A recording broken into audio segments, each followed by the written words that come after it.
Il-pazjenti morda b'mart rari se jibbenefikaw minn fond ta' 5,500,000 euro sabiex ikollhom aċċess aħjar għal mediċini b'xejn.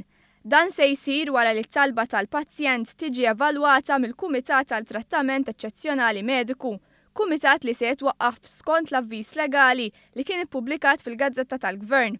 Għaldaqstant pazjenti b'mart rari se jkollhom aċċess aħjar għal mediċini li mhumiex fuq il-formularju tal-Gvern u għal mediċini tal-marka f'każijiet eċċezzjonali.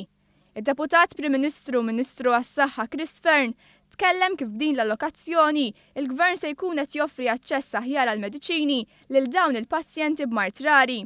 Permezz tiegħu il-Dipartiment tas-Saħħa waqqaf kumitat apposta biex dawk il-pazjenti li ġeneralment għandhom mart rari u allura jkollhom bżonn mediċini li ma jkunux fuq il-formularju tal-Gvern, ġifieri li l-Gvern ma jkunx iġibhom biex qasamhom b'xejn, ikunu jistgħu permezz tal-kumitat japplikaw dejjem skont il-konsulent tagħhom biex jieħdu trattament ġdid.